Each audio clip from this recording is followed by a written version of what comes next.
هلو السلام عليكم ورحمة الله وبركاته. دعوتو درج فتو تخينيا نجا قبضني فيادا. قويا غاريغا ولد دبني.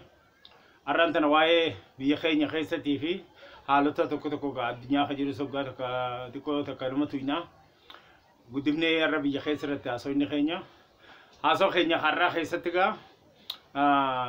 ورين نفتنيا دا دولا دا بيا أورمياتي في أورمو رتبناني ولولا خجبا أفوفو دفجتشا حالا مجيفتني حال كان يقويا إيا جراني يجودا خانا أمني أورموتس بكم الدنيا بكجرو هندتي بيا خيسة فلالي دا فانا بواد جرا كابسا جرا جتشودا قوتو متو بيا أورمو جت نانا أورمو خجو خانا أورميا أمني خينيا موتوما شافي أورمياتي في فدرالا خيسس ورين كام أورمو دا خان حجتني راقبي هنگا موتوما أورمياتي هدو دبا دادا نفتنيوني دلقا جيران جيشودا ورين كان فدرال خيسة في موتوما نانو أورميات اللي حجتو دف إسانا كم ملكوينة دبا إسان دلقا نو أورمو رتي دبا دلقا جيران ملكي وجيدا خان أورمون قبصونار غتي خان دوبا ديبسودا خان إسان توبا دمالي أورمون فولا درامالي دوبا كان ديبيني أبدي دا جيرا خان أوغا جنومال جيشودا إليني خان أغا جاينا خينيا جالون دي سادا وصون جالتين ديني نوحركا فورتي جيرا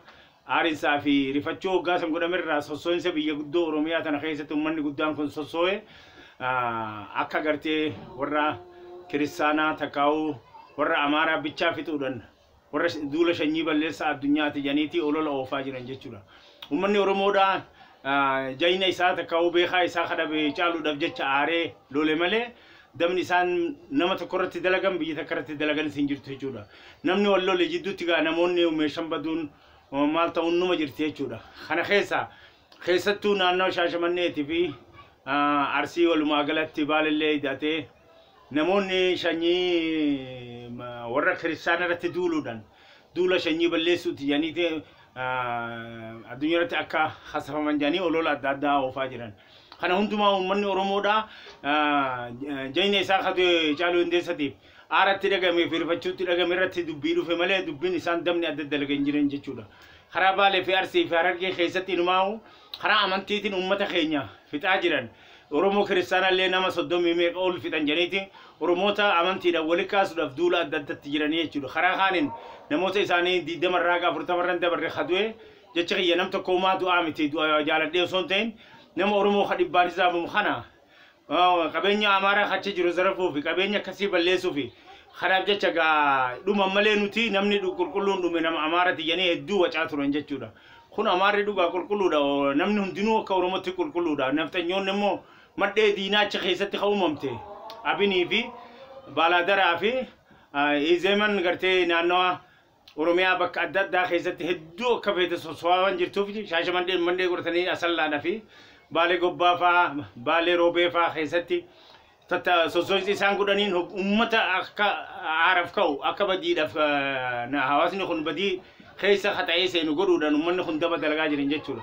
خنوان تبجتش بيو روميا دا توروموتي سبب موتا مو وجنجرانا أكا بيا نانوتس أكا سبب موتا والله خنجرتو وجنجرانا تشولا سبوتا خنا ولتنا قودان ورين دابونا مارا أبيني في بالادرا في إذا من فان جارما دادا يعني جارمني ساني أورمو خيسته كروجا خافتن أوجو يسين لولي قدام لولا خنا لولا جنوسايد تكاول زريل ما نما بليس تنيتي فايدة سياسة رارجنا يعني أمتها ولا جاراني خيسته شاشمني فتة دو جاراني دوريجي نتنيوتا خدش جرو جاراني أمتها أورمو خنا تتوكودن يا إيتنا دورات تتوكودا يا إيتنا خيسس تفتشو أمتها عرق تتوكودن بدي أدلقا جيران جتشورا خنا ردبراني أمان تنمو ومن خنشني بلّي سودف يونسايدي أمتها أمارة رتوجت إسلام كريستان رتوجت يعني ولولا أددا خجيب أوفن جتشورا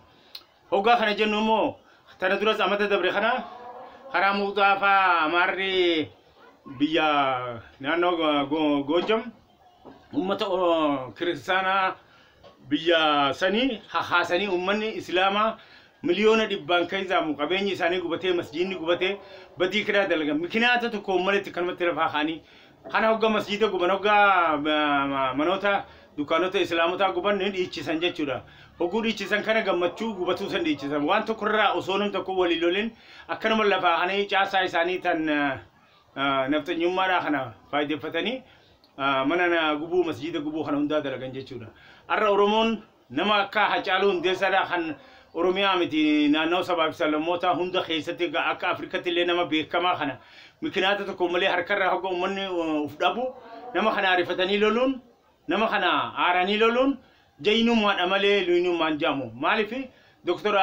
Ali Birraadhaa takka'u Dr. Kabajaadhaa nama kana Hacaaluu Hundeessaa kana gaazexaan gaafate nama jaynaa nama jabaa nama beekaa keenya dhabne harkarraa na fuudhanii hattuu nurraa fuudhe hattuu nurraa jeese ummanni Oromoodhaa osoo du'a isaa kanaaf allisee taa'ee bichaadhaan jibba malee ummanni lola du'a isaa kanaaf loluun jaynummaadha bilisummaadhaaf dhaabbatu agarsiisaa warra dhugaatii jeeti ragaa ba'ee jechuudha.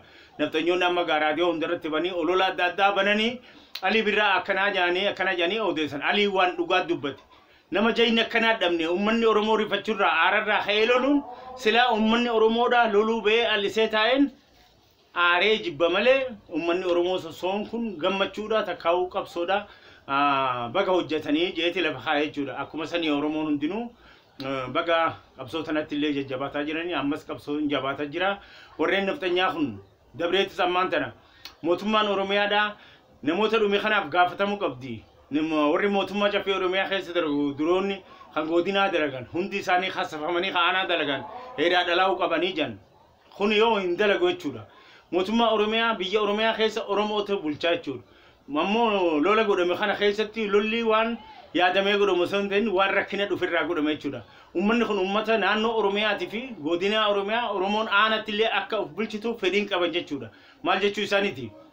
Jiddugaleessa biyya Itoophiyaa kana Itoophiyaa hoggo jennu gaatan sirna dabre keessatti jibbamtuu nu miidhaa bara 135 yoo dubbanne maqallee dha'uun fedhu ammaan tan ammoo namaa fi sir'aata sanii malee biyyattiin miidhaa biraa addatti fiddeen qabdu sir'aata sanii fi nafxanyoota kana dura dhaabbannee warreen kana diinee bifa haaraan ummanni Itoophiyaadhaa wajjin tokko ta'ee jaaramee akka sosoo'u qabsoo itti fufnaa jechuudha. Qabsoon fuula durallee itti fufti.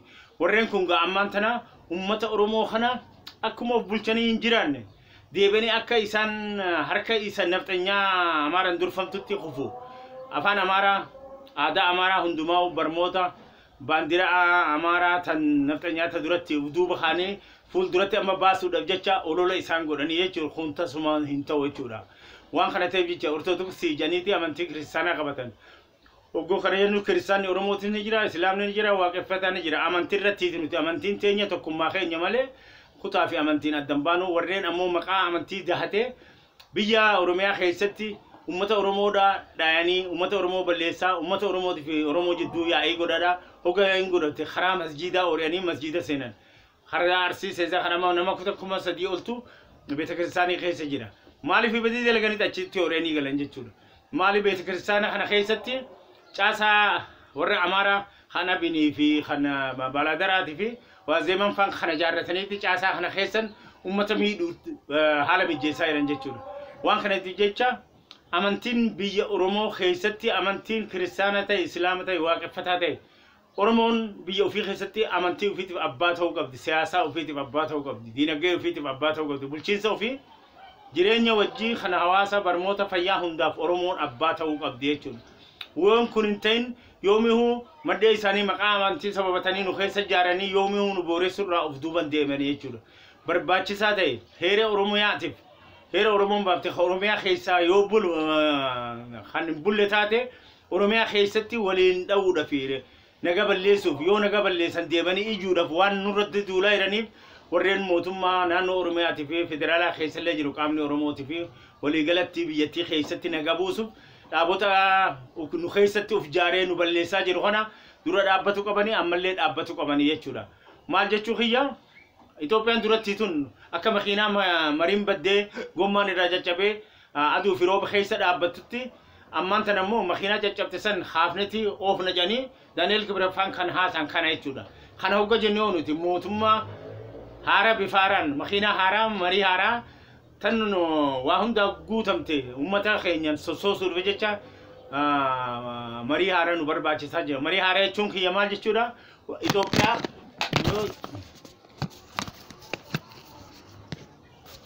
marii haaraa nu barbaachisaa.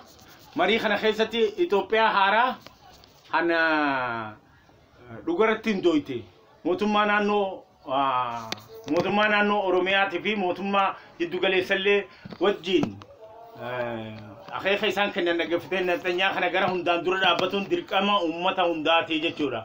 Waan kana ta'eef jecha mariin makiinaa takka yoo naganteen gommaan naganteen adeemsi hin jiru jechuudha. Mootummaan Itoophiyaadhaa tun tadullattiin duratti tun mootummaa marii dhabdee gommaan irraa faca'e makiinaa caccabtee teessu jechuudha.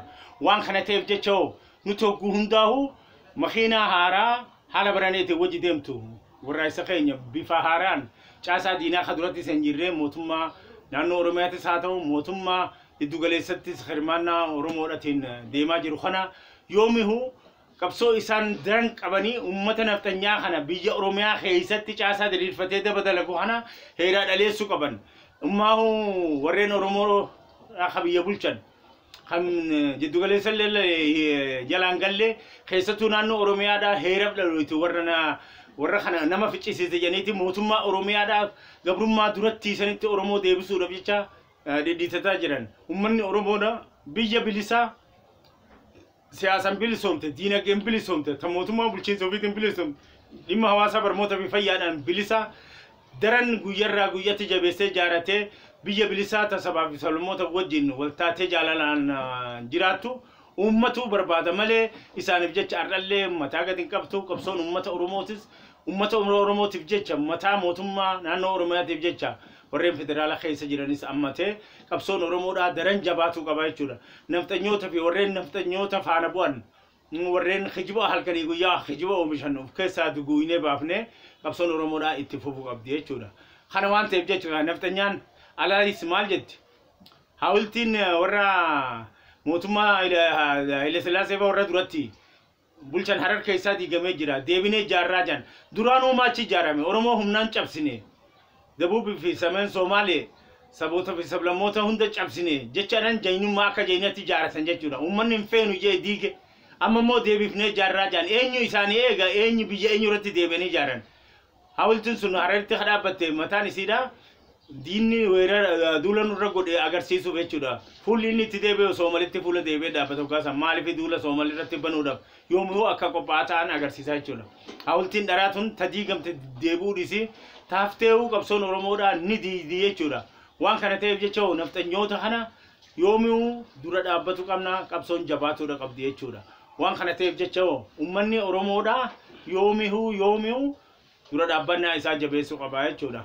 Kanatti aansee immoo waa'ee amantii karaa heeraa amantii Islaamaa dhiyoo kana ragaa argamee ture akka Itoophiyaatti amata 135 kan gabrummaa jala turreerraa qabee Oromiyaa uummanni Islaamaa Itoophiyaadhaa akka Oromoottis akka Islaama Itoophiyaattis maalummaa Islaaminaa amantiidhaa waraqaa ragaa argateen turre jechuudha. Kana jechuun kiyya maal jechuudha? Namni tokko nagaatee bunaa haa jennu biyya keessatti fiqaata qaba, alatti fiqaata qaba. Biyya alaatti hafedhe gurguree hafedhe bitee galfatuuf fiqaata barbaachisa. Amantiinis yoo biyya keessa fi biyya alatti illee wal qunnamtii godhanii waraqaa ragaa eegargatan karaa siyaasaa diinagdee jireenya wajjii hundumaanuu amantoota addunyaa wajjin hidhata qabaatanii milkiidhaan hojjetuudhaaf waraqaa ragaa barbaachisaadha jechuudha. Kanumaafuu kabara 135 eega gabroomne fi bara 15 ammoo gabrummaan dura amata nutti duulanirraa qabee kan argatin amata irra dabarre kan argatuun keenya milkii amantii keenya milkii qabsoo ummata sabaaf sablammoota Itoophiyaa hunda keessa warra muslimaa hundaati jenne. Kana hogga jennu mootummaa kanaan nu kenne akkasii jechuu miti. Ummata qabsoodhaan argate warri Amaaraa kun baroota nu gabroonfate irraa duraa qabanii waraqaa ragaa qabaatanii addunyaa keessatti bakki isaan hin jirre jechuudha. Biyya addunyaa tana biyyoonni Islaamaa 100 jira 57 jira. Kana keessa uummanni Islaamaa biyya 100 keessadha.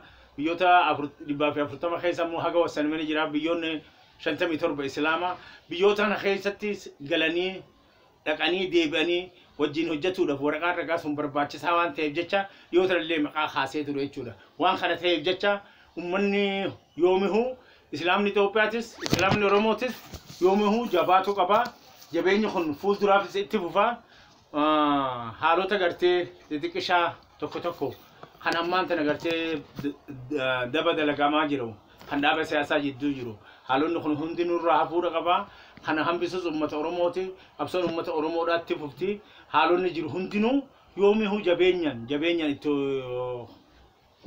فوفورا قبا يتشورا خنا إيجان جگا أمان تنامي وان توكو توكو وانا جايبا الدنيا رت توكو توكو جيرو مقا خاصة غرا آسا خينيتي ديبنا يتشورا الدنيا تنرتي وان بينور راتكاو وان نغنير وان توكو توكو مقادا برونا ايتي بيجا جانتكا أمة خمر إبا فرق أبدي غازا برميلا خمر إبا فري بشانتما بافتي نما توكو هيرانغو يتوكو برميلا خمر توكو أولارغتا يتشورا موتوما إسيدا سلطان جانيني دوري بيسانيتي أمة إسا خنا برموتا في فيا هنداو وان نما برباچسو مخينا ساتو برموتا فيا نياتا دغله إسا دندها جچودا بيجي تكشون كونغا ماليزيا فان اولادا وانا جايبا جنيل لاله چودا خرخان چاينا فدنا الدنيا رتي چاينا نم هدو من قباتون توكف فدم بليون توكف مليون دبا فور قبدي انا نمو هدو قبو الدنيا تنرا مليون دبا لما اف دي دم قباتون انا نم هدو قبوس بيجي ما چاينا تن خيس ترجما جچودا صدركا الدنيا تيو انا سمبيچا فكيدا فدن بيجي تربفات يچو نم قباتون انا سن فكنيا في چاينا في هندي في أمريكا في ملء إندونيسيا في باكستان في برازيل ملء بيجي أنا سند قدو تنجر توجودا خنا سوكا كنا لالو چاينا نمو بيجا الدنيا تنرى بحرق أباتونن لبرا دي دم كباتون بيجا تكفاتي بيجا الدنيا تون أردي في بحر اللين هرك أفريقيا هيرو هرك سديمو بحر يجودا سدين كنا خيسا هرك شنيرة توكو خچاينا تيجي جودا kun oduu addunyaa tana ajaa'ibamtu jetti ilaaleetiin jira kana waan ta'eef jecha fuuldurallee gaa akkanumaan itti fufnaa qabsoon Oromoodha ammallee alaa keessan jabaattee waan jirtuuf daran jabaatu qabnaa haalonni ammoon tana jiru kana addunyaa keessaa akkanatti ilaallaa jechuudha waan kana ta'eef jecha gaa ummanni Oromoodha ummata sabaa fi sablammoota khililoota adda khajir hundi ummanni Oromoodha kun wanjala kana dalage badii kana dalage naannoon khililoonni biralleen irra xawu qabdan je naftanyoonni amaara hasila itti xawu qaban isaani kan biyya namaa saamuu barbaadani olola godhaa waan jedhan jecha nuti sabaa fi sablammoota biyya Itoophiyaa keessa jiruu fi kan ollaa keenya jiru hundaanuu tokko taanee nagaan akka jiraannu yoomihuu ni hawwina guyyaa gaarii walitti nu haa deebisu nagaan jiraadhaa jenna.